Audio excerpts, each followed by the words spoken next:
Okay dear students, आज हम सब ग्रुप्स की एग्जांपल्स के बारे में डिस्कस करेंगे। हमारे पास कुछ सेट्स हैं, उनके बारे में हमने डिस्कस करना है कि क्या वो सब ग्रुप हैं या नहीं हैं।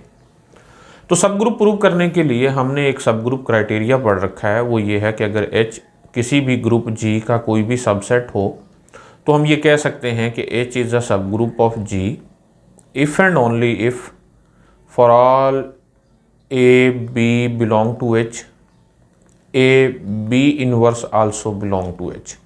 ये one step sub group criteria है। तो हम इस पूरी वीडियो में मोस्टली यही क्राइटेरिया यूज़ करने जा रहे हैं किसी भी सबसेट को सब ग्रुप शो करने के लिए।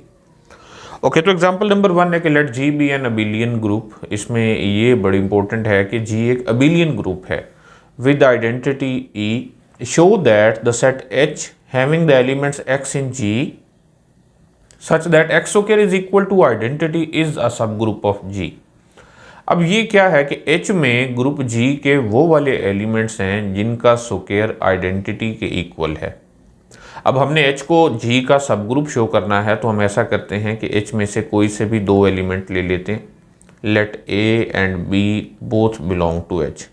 अच्छा, ये ऑब्वियस है कि H नॉन एम्प्टी है क्योंकि आइडेंटिटी का स्क्वायर हमेशा आइडेंटिटी होता है। इसका मतलब ये हुआ कि आइडेंटिटी जो है वो H में मौजूद है, यानी कि H नॉन एम्प्टी है।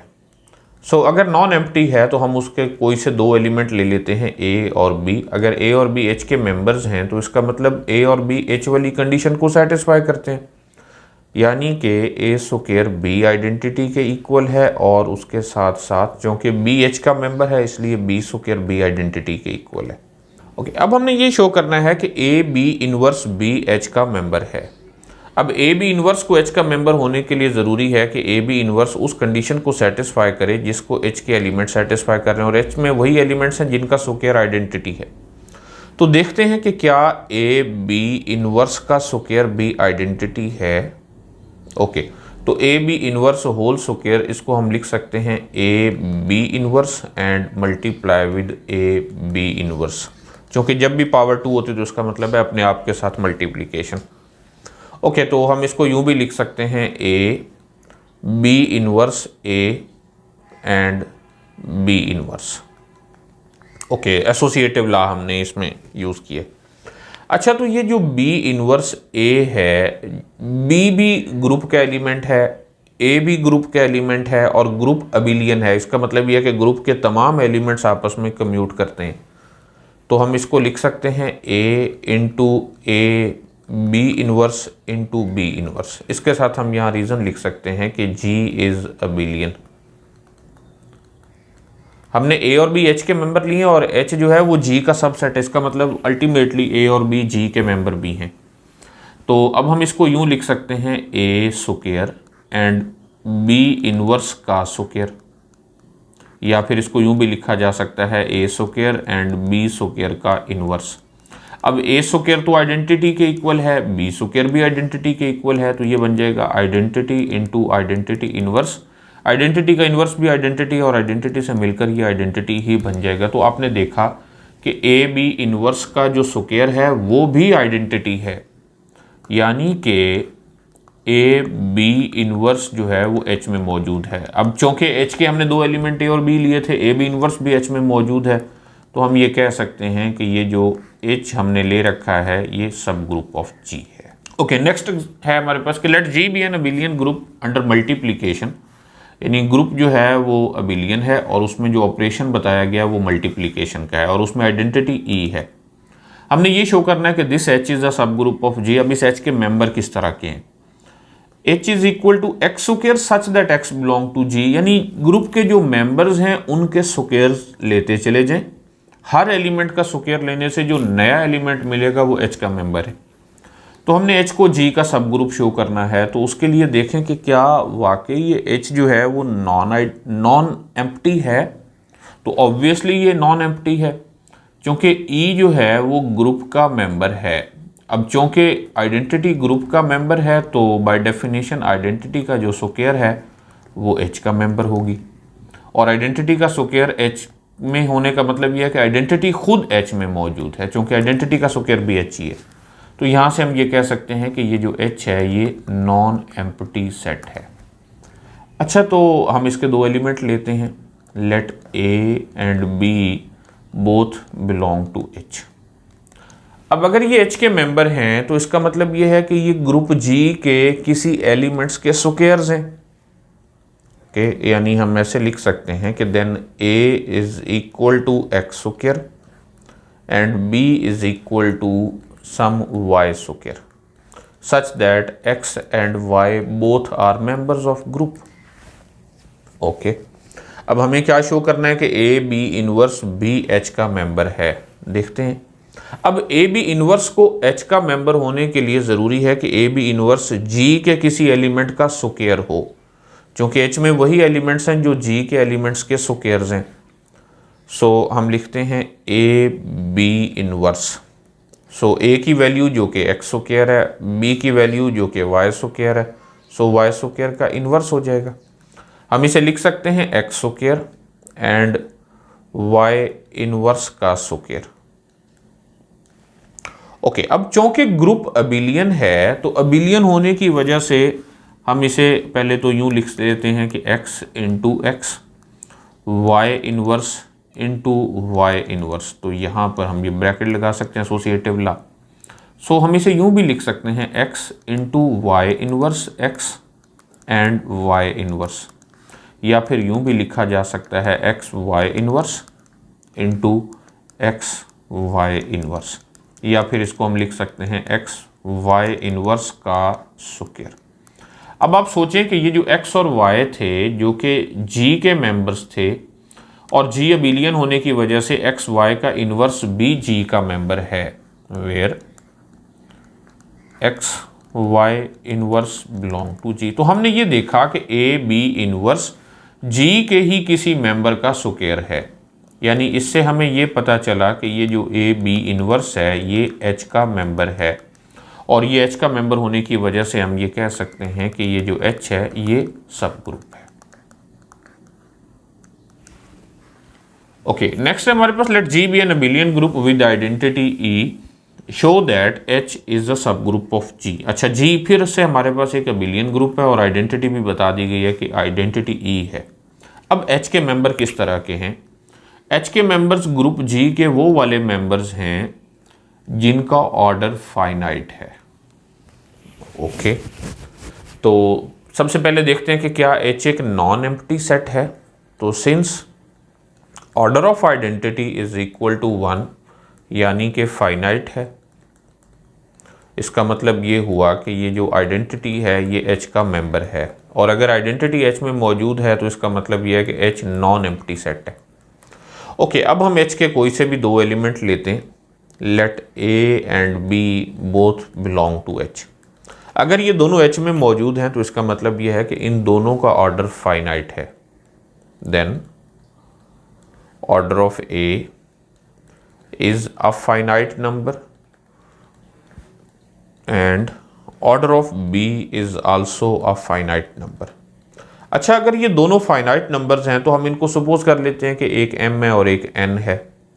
So let order of a is equal to m and order of b is equal to n, where m and n are two positive integers, okay. अब हमें करना क्या है, हमें ये देखना है कि क्या a b inverse b h का मेंबर है। अब ए बी इनवर्स को एच का मेंबर होने के लिए ज़रूरी है कि ए बी इनवर्स का जो ऑर्डर हो वो फाइनाइट हो, ओके। ज़रा हम ये फाइंड करते हैं A B inverse whole power M N, okay. अब अगर A B inverse power M N है तो हम इसे यूं भी तो लिख सकते हैं, चूंकि ग्रुप अबिलियन है, अबिलियन होने की वजह से हम इसे लिख सकते हैं a power M n and b inverse power M n. हम एक रूल पढ़ चुके हैं कि अगर ग्रुप अबिलियन हो, if G is abelian then a b whole power n equal होता है a power n b power n. तो हमने इस कंडीशन को यूज किया है। सो हम यहां से लिख सकते हैं कि ए पावर एम एन को लिखा जा सकता है a power m whole power n, और b inverse power M n को हम लिख सकते हैं b power n and whole power minus m. अच्छा, अब a पावर m जो है, चूंकि a का ऑर्डर m है तो इसका मतलब ये हुआ कि a पावर m आइडेंटिटी के इक्वल है। b का ऑर्डर n होने का मतलब ये है कि b पावर n भी आइडेंटिटी है। तो ये बन जाएगा identity power n into identity power minus m। अब आइडेंटिटी की जो भी पावर लें वो आइडेंटिटी ही रहेगा। तो हमने देखा कि a b इनवर्स की जो पावर mn है वो आइडेंटिटी बन रहा है। अब A B inverse power M N का मतलब ये हुआ कि ए बी इनवर्स का जो ऑर्डर है वो एम एन या एम एन से लेस है। This implies that order of A B inverse is less than और इक्वल टू एम एन। वजह क्या है? क्योंकि किसी भी एलिमेंट की जो पावर है वो स्मॉलेस्ट पॉजिटिव इंटीजर के लिए अगर आइडेंटिटी हो तो वो जो स्मॉलेस्ट पॉजिटिव इंटीजर होता है वो ऑर्डर होता है। तो अब हमें ये नहीं पता कि एम एन ही वो स्मॉलेस्ट है या फिर इससे भी छोटा कोई है, तो इस वजह से हम ये लिख रहे हैं कि order of A B inverse is less than और इक्वल टू एम एन। अच्छा, तो m और n चूंकि दो पॉजिटिव इंटीजर थे तो उनका प्रोडक्ट भी एक पॉजिटिव इंटीजर है। It means that this is a finite number. और ए बी इनवर्स का ऑर्डर अगर फाइनाइट या फाइनाइट से लेस है तो इसका मतलब यह है कि खुद भी फाइनाइट ही है। So order of A B inverse is finite. अब चूंकि ए बी इनवर्स का ऑर्डर फाइनाइट है और वो तमाम एलिमेंट जिनका ऑर्डर फाइनाइट है वो एच के मेंबर्स हैं, तो हम ये कह सकते हैं कि ए B inverse is a member of H. thus H is a subgroup of G. Next example number 4 है कि let G be an abelian group and H and K are subgroups of G. Show that HK is a subgroup of G. अब G फिर से हमारे पास एक abelian group है। H और K हमें बता दिए गए हैं कि वो subgroups of G हैं। हमें देखना है कि हमें बल्कि प्रूव करना है कि HK जो है वो subgroup of G है। अच्छा, HK mean product of H and K, तो उसके एलिमेंट्स किस तरह के हैं? वो भी product of elements of H and K हैं, यानी पहला कंपोनेंट H का दूसरा K का है। सो सबसे पहले तो देखते हैं कि क्या HK नॉन एम्प्टी है। Since identity into identity which is equal to identity, this belong to HK where the first E belong to the first subgroup H and the second E belong to the second subgroup K। तो इसका मतलब ये हुआ कि ये जो identity है ये HK में मौजूद है, यानी HK जो है वो नॉन एम्प्टी सेट है। अच्छा, अगर ये नॉन एम्प्टी सेट है तो हम इसके कोई से दो एलिमेंट चूज कर लेते हैं।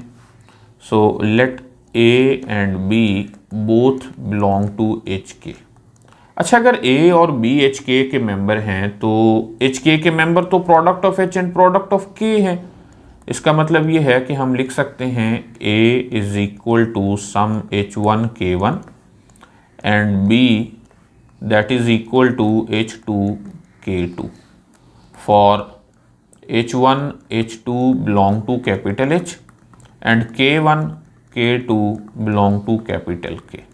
ओके, अब A और B जो हैं वो दोनों H के मेंबर हैं और हमें प्रूव क्या करना है कि A B इनवर्स भी HK का मेंबर है। ज़रा देखते हैं A B इनवर्स किसके इक्वल है। A B inverse is equal to H1 K1 and H2 K2 inverse. So ये इक्वल हुआ H1 K1 into K2 inverse H2 inverse by socks shoes property कि ए बी होल इनवर्स इक्वल होता है b inverse a inverse.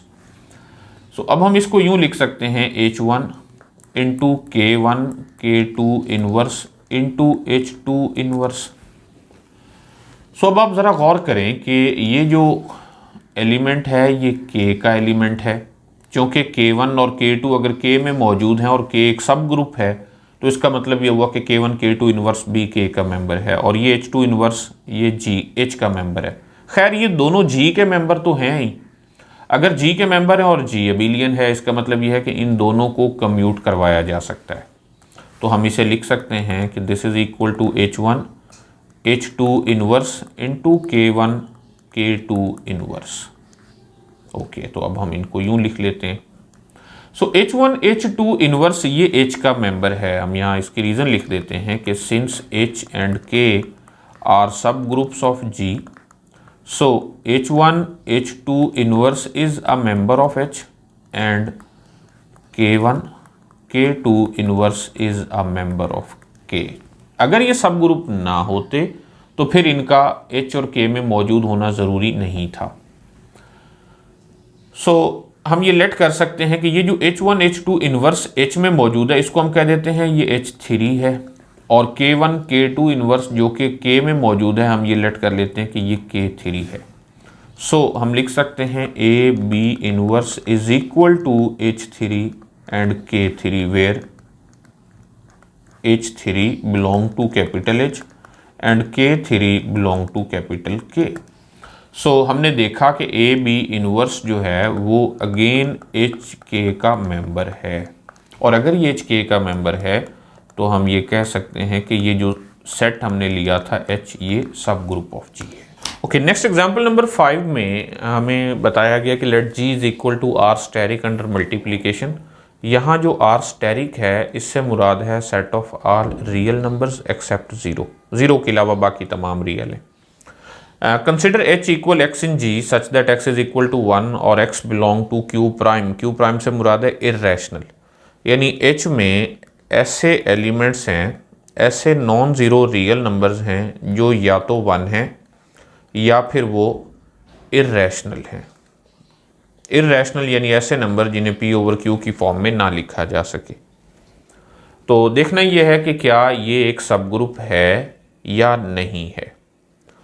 तो अब देखिए, हमें जो एलिमेंट बताए गए हैं मोस्टली हमारा फोकस इस पर होना चाहिए कि वो इर्रेशनल नंबर्स हैं और ग्रुप अंडर मल्टीप्लिकेशन है। तो सबसे पहली बात जो ज़हन में आती है वो ये है कि क्या ज़रूरी है कि दो इर्रेशनल नंबर्स का प्रोडक्ट भी इर्रेशनल हो? तो ये ज़रूरी नहीं है। क्यों भला? देखिए, हम दो इर्रेशनल नंबर ले लेते हैं, एक लेते हैं स्क्वायर रूट ऑफ 2 और दूसरा भी स्क्वायर रूट ऑफ 2 ले लेते हैं, तो ये दोनों H में मौजूद हैं। लेकिन अगर हम इनका प्रोडक्ट लें square root of 2 multiply square root of 2, तो ये 2 के इक्वल है और ये 2 तो H में मौजूद ही नहीं है, क्योंकि H में तो वही एलिमेंट्स हैं जो या तो 1 है या इर्रेशनल हैं, जबकि ये 2 रैशनल है। तो हमने जो 2 स्टेप्स सब ग्रुप क्राइटेरिया पढ़ा था उसके अकॉर्डिंग दो कंडीशंस थी कि प्रोडक्ट B मौजूद होना चाहिए और उसके अलावा हर एलिमेंट का इन्वर्स B होना चाहिए। तो हमने उसमें पहली कंडीशन ये देखी कि उसके दो एलिमेंट लिए स्क्वायर रूट ऑफ 2 और स्क्वायर रूट ऑफ 2, चूंकि वो दोनों इर्रेशनल है तो वो दोनों H में मौजूद हैं, लेकिन उनका प्रोडक्ट H में मौजूद नहीं है। तो यही वजह है कि हम ये कह सकते हैं कि H इज नॉट अ सब ग्रुप ऑफ G।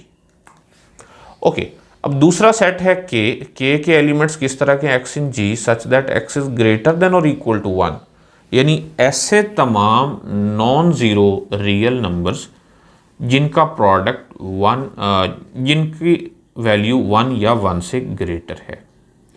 तो देखना यह है कि क्या ये एक सब ग्रुप है।